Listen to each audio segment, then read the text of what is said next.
Halo semua, kembali lagi dengan gua Scar Killer. Jadi seperti biasa, ayo kita lanjutin untuk part ke-35 dari manhwa Renkan Raccoon Remake ini. Karena pasti kalian sudah tidak sabar untuk kelanjutannya. Sebelum kita mulai ke alur ceritanya, untuk kalian yang suka nonton gameplay game yang pernah gua mainin, bisa cek replaynya di playlist gua atau klik tautan yang muncul di atas supaya gua bisa terus buat video baru. Maka jangan lupa like, share, dan subscribe. Sekalian juga nyalain loncengnya biar kalian tidak ketinggalan video baru gua. Oke, kalau gitu jangan lama-lama lagi. Mari kita mulai ke alur cerita part ke-35. Pertarungan pun dimulai. Dwayne bersiap untuk menerima serangan dari boneka Swordman dan dengan sigap langsung menghindar dari arah pedang dan mempersiapkan tinjunya untuk memukul boneka tersebut. Usaha Dwayne berhasil dan kini ia menahan serangan Swordman dengan tubuhnya. Alibos memuji kegigihannya yang selama ini Dwayne selalu mengganggunya dengan pertanyaan seputar latihan. Tak hanya itu, ia juga bangga kepada Dwayne karena Dwayne orangnya pekerja keras dan bisa menaikkan rating acaranya. Pertarungan pun dimenangkan oleh Dwayne dengan serangan pamungkasnya langsung meninju boneka tersebut hingga KO. Setelah selesai, Ali Boss lalu memuji Dwayne yang kekuatannya meningkat pesat dari minggu lalu dan mungkin bisa naik ke bronze secepat mungkin jika mempertahankan kekuatannya. Kemudian Ali Boss mengajak Dwayne untuk memulai konten latihan streaming mereka. Ali Boss pun membuka live streaming dan mengatakan jika hari ini mereka akan menaikkan rank Dwayne dan mengevaluasi kinerja Dwayne setiap pertarungannya. Dilihat dari reaksi penonton, mereka sepertinya sangat antusias melihat perkembangan dari Dwayne dan tidak sabar dengan kejutan apa yang akan mereka tonton hari ini.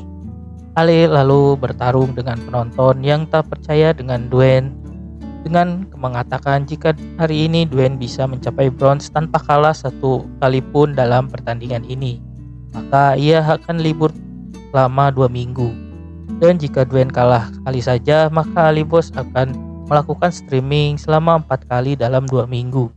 Para penonton pun sangat bersemangat dan menyetujui taruhan dari Ali Boss. Namun sebaliknya, bintang utama kita, Dwayne malah sepertinya terlihat ragu. Ali pun takut panik karena seharusnya Dwayne bisa lebih percaya diri dibandingkan sebelumnya bertarung dengan boneka tadi. Dwayne lalu beralasan jika sebelumnya pasti akan sangat berbeda. Tak hanya itu, ia juga merasa khawatir dengan Ali Boss yang terlalu percaya jika ia akan berhasil. Tentu saja Ali jadi panik. Padahal ia sengaja melakukan hal ini karena ia yakin Dwayne akan menang dan ia bisa fokus pada skenario utama. Tapi jika Dwayne gugup ini, ia akan jadi tidak yakin apa yang akan terjadi selama streaming ini ke depannya. Ali pun mencoba berpikir sejenak hingga ia bertanya pada Dwayne apakah ia menyukai Tangi. Dwayne pun menjawab jika memang menyukai Tangi. Ali Boss lalu memanfaatkan situasi ini dan mengusulkan jika Dwayne nanti menang, maka ia akan memperbolehkan dirinya menyentuh Tangi selama 1 jam. Tentu saja, siapa yang akan menolak tawaran ini? Sementara itu, di sisi lain Tangi merasa merinding karena sepertinya ada sesuatu yang sedang membicarakan dirinya. Selanjutnya, kini mereka berada di ranking battle arena dan Dwayne yang sedang bersiap untuk bertarung pertamanya dengan Ali Boss yang memasuki mode Phantom untuk membawa acara battle ini. Lawan pertama Dwayne ternyata adalah Class Swordman yang sebelumnya tak bisa Dwayne sentuh. Pertarungan pun dimulai. Dwayne mencoba untuk tetap tenang dan fokus.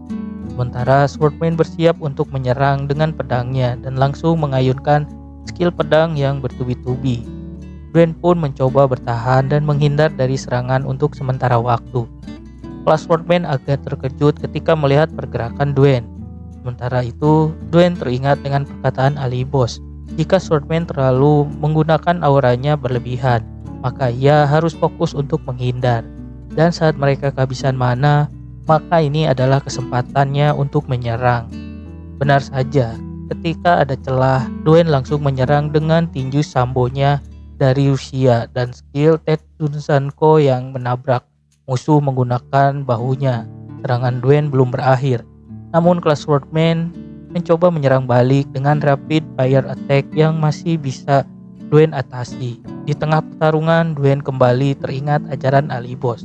yang menyuruhnya membuat jarak. Jika sudah banyak mengeluarkan skill dan menunggu waktu cooldownnya selesai, ia juga harus sabar karena jika tidak maka Dwayne harus mengulang lagi untuk kedua atau ketiga kalinya kesempatan ini. Dan tanpa Dwayne sadari, selagi Dwayne menahan serangan, tiba-tiba saja Clash Swordman tumbang dan pertarungan pun dimenangkan oleh Dwayne. Semua terkejut, bahkan Dwayne sempat terpaku melihat lawannya kini terbaring di tanah. Hal ini sebenarnya sudah diprediksi oleh Ali Boss karena Dwayne sendiri memanglah sudah bintang laga top dunia. Jadi fisik dasar dan item yang dimilikinya juga mempunyai level di atas rata-rata. Namun karena dia superstar, ia harus menghadapi fakta yang buruk karena ia tidak lihai dalam dunia game. Apalagi dengan jadwalnya yang padat dan kurangnya informasi mengenai permainan ini. Jadinya ia hanya menggores permukaan Colosseum Arena saja. Intinya Dwayne yang dulu kurang pemahaman dalam game. Dan saat ini jika Dwayne bisa mempelajarinya dengan baik, maka ia akan menjadi petarung yang hebat suatu saat nanti. Pertarungan rank battle pun terus berlanjut, dengan Dwayne yang unggul dalam setiap babak.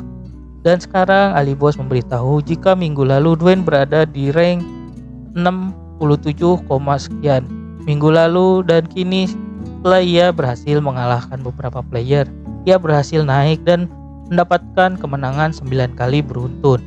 Ali Boss pun memberikan ucapan selamat atas kemenangan win streak Dwayne yang mengejutkan para penonton.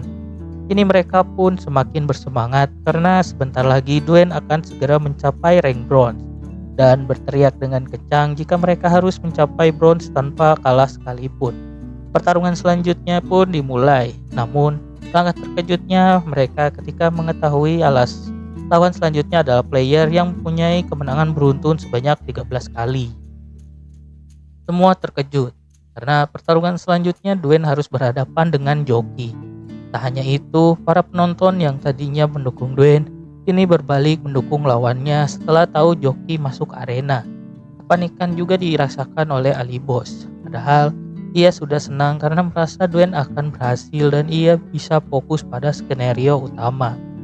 Tapi jika ia tahu lawannya adalah joki dengan rank naik, maka ia pun tak bisa memprediksi hasil pertandingan ini. Ali Boss pun berharap Dwayne tidak pasrah, apalagi kini ia melihat para penonton yang mendukung pihak lawan. Tapi ternyata Dwayne malah bersikap sebaliknya. Dwayne berpikir jika memang benar joki memiliki kemenangan 13 kali berturut-turut dan hanya selisih 4 kemenangan dengan dirinya. Tapi ia tak menyerah dan semakin bertekad untuk berusaha mengatasi hal ini jika ingin naik ke rank bronze. Serta ia harus membuktikan dirinya bisa dan tak mengecewakan Ali Boss. Mendengar semangat Dwayne, Ali Boss pun seakan tak percaya dan menduga jika Dwayne sebenarnya tidak mengetahui siapa joki ini. Tak butuh waktu lama, pertarungan rank dimulai. Joki langsung menyerang ke depan tanpa menunggu lama dan langsung mengeluarkan sword key. Seperti biasa, Dwayne mencoba menahan serangan di awal pertarungan dan akan menyerang balik. Namun ternyata arah serangan pedangnya berbeda. Dwayne tampak kesulitan untuk menghindarinya. Untungnya Dwayne dengan cepat langsung mengubah settingannya untuk mengubah arah juga. Jika tidak, ia akan berada dalam masalah besar. Selagi ia bertahan dalam serangan joki, Dwayne juga memuji kekuatan joki yang berbeda dari lawan-lawan sebelumnya. Sementara Dwayne masih mencoba menahan serangan. Para penonton sepertinya tidak ada yang mendukung Dwayne dan mencemooh Ali Boss yang terlihat menahan amarahnya karena mereka berpikir jika Ali Boss akan kalah dalam taruhan ini. Namun Dwayne masih belum menyerah dan mereka mengingat percakapan sebelumnya saat ia bertanya pada Ali Boss tentang bagaimana cara mengalahkan lawan yang ia rasa tidak bisa dimenangkan.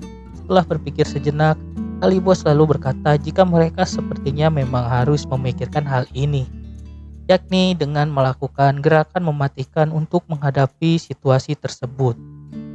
Kembalilah ke pertarungan. Joki yang merasa lebih unggul kini meremehkan para player yang menurutnya bodoh dan hanya terburu-buru menyerang. Namun sepertinya ia salah karena tiba-tiba saja Dwayne memutar balik keadaan dengan meninju pedang joki. Dan memang dari awal sepertinya Dwayne sengaja mengincar pedang itu agar bisa menyingkirkan sword key joki. Dan dengan cepat Dwayne kini sudah ada di belakang joki dan melakukan serangan break step, lalu menyambungnya dengan seven elbow secara bertubi-tubi. Tentu saja serangan Dwayne kali ini cukup membuat joki terpojok dan terlalu dekat dengan Dwayne, dan belum sempat joki keluar dari jarak serangan Dwayne langsung mengeluarkan skill Lion Roar yang menyerupai lingkaran dengan efek stun kuning yang membuat musuh terkena efek stun. Dwayne lalu memanfaatkan situasi ini untuk langsung mengeluarkan skill Strike Punch ke muka joki dengan keras. Tak cukup sampai di situ, Dwayne juga melakukan elbow strike dan juga playing knee kick serta menyerang joki secara brutal lewat temporal strike, rush twist, dan juga stomach strike.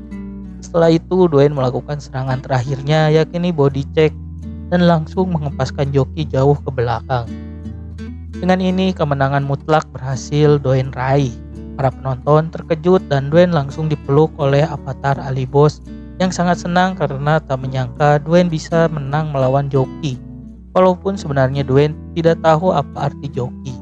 Dan dengan kemenangannya atas joki, maka tidak ada player lain yang mampu menghalangi Dwayne untuk naik ke rank bronze saat ini. Alhasil Dwayne mendapatkan kemenangan 19 kalinya secara beruntun dan juga naik ke rank bronze dalam sekali percobaan. Tentu saja Dwayne sangat senang dan bangga akan pencapaiannya saat ini. Ia lalu mengucapkan terima kasih pada Ali Boss yang bisa membantunya sampai ke level ini. Padahal ia tidak pernah berpikir bisa sampai ke rank bronze belum mengikuti Akademi Ali Boss yang didirikannya. Kemudian ia mengajak para penonton untuk bergabung bersama Akademi Ali Boss jika ingin berkembang seperti dirinya. Mereka berdua pun langsung saling bersalaman dan mengucapkan terima kasih. Dan akhirnya karena Ali Boss berhasil menaikkan ranking Dwayne, maka streaming mereka hari ini juga berakhir dan Ali Boss mengucapkan selamat tinggal dan sampai berjumpa lagi hingga 2 minggu kemudian, yang berarti ia mulai fokus dengan skenario utama. Sementara itu di Guild Mano, Marco tampaknya sangat emosi ketika ia tahu ada player yang telah membuka skenario utama lebih awal dibanding guild mereka. Padahal ia merasa sudah menyingkirkan semua orang dan mengeluarkan banyak dana agar bisa mendapatkan kesempatan pertama membuka skenario utama. Patrick pun meminta maaf atas kejadian ini, namun Marco masih belum puas sebelum ia mengetahui siapa orang yang sudah mengambil misi ini. Apakah itu dari New World atau programmer lain? Patrick pun terpaksa memberitahu jika Ali Boss lah yang sudah membuka misi skenario utama. Patrick menambahkan jika informasi ini akurat setelah Guangbu mendengar dari NPC. Terlebih lagi saat itu pria bertopeng menerima perintah dari Duke Lebron dan kemudian langsung menuju penggunungan terjal. Mendengar hal ini, Marco langsung memberinya perintah untuk mempersiapkan ekspedisi saat ini juga. Karena menurutnya jika mereka memang kalah dari start skenario utama, maka mereka harus bisa mengambil akhir pertarungan dari skenario utama ini. Tak hanya itu, Marco juga sangat bertekad akan membalaskan semua dendamnya kepada Ali Boss, tak peduli bagaimanapun caranya. Di akhir chapter ini kita melupakan satu hal sama seperti Dwayne yang baru saja teringat akan janji Ali Boss tentang Tangi. Oke, Manwarners, untuk part ke-35 kali ini sudah selesai. Jika kalian ingin menonton alur cerita berikutnya, silahkan share, like, dan subscribe channel ini. Nyalain loncengnya juga dan bantu channel ini agar bisa berkembang dan memberikan alur cerita dari komik manhwa lainnya. Jika Manwarners ingin merequest komik manhwa seru untuk kita buatkan alur ceritanya, silahkan bisa komen dan berikan rekomendasi manhwa keren lainnya. Oke, kalau gitu jangan lama. See you again di part selanjutnya.